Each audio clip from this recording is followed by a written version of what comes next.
অনেক মজার একটা পুডিং এর রেসিপি নিয়ে আসলাম। এই গরমের মধ্যে এই পুডিংটা ফ্রিজে রেখে ঠান্ডা করে খেলে কিন্তু মনে হবে অমৃত খাচ্ছি। ঘরে থাকা অল্প কিছু উপকরণ দিয়ে কিন্তু এই পুডিংটা বানিয়ে নেওয়া যাবে। একদম বানানো সহজ, খেতে কিন্তু অনেক বেশি মজার। আর এই সিজনেতে কম বেশি সবার ঘরে আম থাকে, আর ঘরে যদি গুঁড়ো দুধ থাকে তাহলে তো কোনো কথাই নেই। চলো এবার বানাতে চলে যাই। পুডিংটা বানানোর জন্য কিছু জেলি বানাবো, এর জন্য 2টা আম নিয়েছি। আম 2টা অবশ্যই পাকা আম হতে হবে। আমি আম 2টা কেটে নিচ্ছি। তোমরা যারা এই ম্যাঙ্গো মিল্কের পুডিংটা একবারও বানিয়ে খাওনি, তাদের কাছে অনুরোধ রইল একবার হলেও বানিয়ে খেয়ে দেখবে, আশা করি ভালো লাগবে। আম 2টা কেটে নেওয়া হয়ে গেছে, এখন আমি ব্লেন্ডার করে নিব। ব্লেন্ডার করা হয়ে গেছে, এখন আমের পিউরিটা একটা প্যানে ঢেলে দিলাম। 1 টেবিল চামচ চিনি দিয়ে দিলাম। তোমরা চাইলে চিনিটা স্কিপ করতে পারো, কারণ পাকা আম তো এমনিতেই মিষ্টি।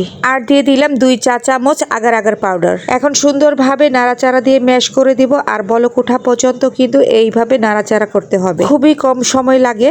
এই তো হয়ে গেছে, এখন আমি একটা পাত্রে ঢেলে নিয়েছি। আর এই কাজটা কিন্তু খুব দ্রুত করতে হবে, নয়তো শক্ত হয়ে যেতে পারে। এখন জেলিটা ঠান্ডা হতে থাক, ফ্যান ছেড়ে রেখেছি। আমি আজ ম্যাঙ্গো মিল্ক পুডিং বানাবো গুঁড়া দুধ দিয়ে। তোমরা চাইলে গুঁড়া দুধ আর লিকুইড দুধ মিক্স করে নিতে পারো। আমি গুঁড়া দুধকে লিকুইড দুধ বানিয়ে নিয়েছি। আর দুধের সাথে দিয়ে দিচ্ছি 2 টেবিল চামচ কনডেন্স মিল্ক। এটা হচ্ছে একদম অপশনাল, তোমরা না চাইলে নাও দিতে পারো, তবে এটা দিলে কিন্তু অনেক বেশি মজার হয়। এরপর 2 চা চামচ দিয়ে দিলাম আগার আগার পাউডার। আর আগার আগার পাউডার কিন্তু বেশি গরমের মধ্যে দিবে না, একটু নর্মাল তাপমাত্রা থাকা অবস্থায় দেওয়ার চেষ্টা করবে। এরপর মেশ করে নিয়ে জাল করে নিবে, তাহলেই দেখবে সুন্দরভাবে জমে গেছে। পুডিং এর ক্রিমটা রেডি হয়ে গেছে। এখন আমি জেলিটা কেটে নিচ্ছি, একটু ছোট ছোট করেই কেটে নিচ্ছি, তাহলে দেখতে ভালো লাগবে। জেলিগুলো কাটা শেষ হয়ে গেলে একটা বাটির মধ্যে আমি সুন্দরভাবে বিছিয়ে নিব। তোমরা চাইলে কাচের বাটির মধ্যে নিয়ে নিতে পারো। আমি কিভাবে কাজগুলো করছি আমার হাতের দিকে লক্ষ্য করলে কিন্তু তোমরা এমনিতেই বুঝে যাবে।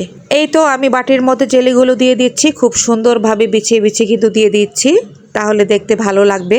আমার প্রিয় আপু ভাইয়া ভাবিরা, আমার ভিডিওটা যদি তোমাদের একটু হলেও ভালো লেগে থাকে, অবশ্যই আমাকে ফলো দিয়ে লাইক কমেন্টস করে আমার পাশে থাকবে নতুন নতুন ভিডিও দেখতে। এই তো সবগুলো জেলি আমি বাটির মধ্যে সুন্দরভাবে বিছিয়ে দিলাম। দেখেই বুঝতে পারছো আমার জেলি কতটা পারফেক্ট হয়েছে। এখন আমি ক্রিমটা ঢেলে দিব। খুব দ্রুত কিন্তু এই কাজগুলো করতে হবে। ক্রিমটা বাটির মধ্যে ঢেলে দিলাম।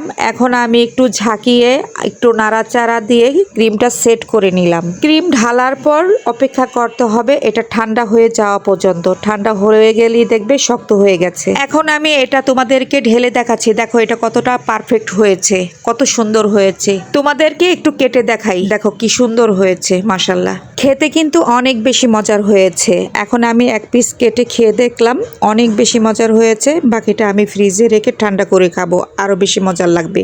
আমার ভিডিওটি ভালো লাগলে অবশ্যই আমার পাশে থাকবে, আমাকে ফলো লাইক কমেন্টস করে উৎসাহিত করবে। এখনকার মতো বিদায় নিচ্ছি, আবার নতুন ভিডিও নিয়ে তোমাদের মাঝে হাজির হব। এখনকার মতো আল্লাহ হাফেজ।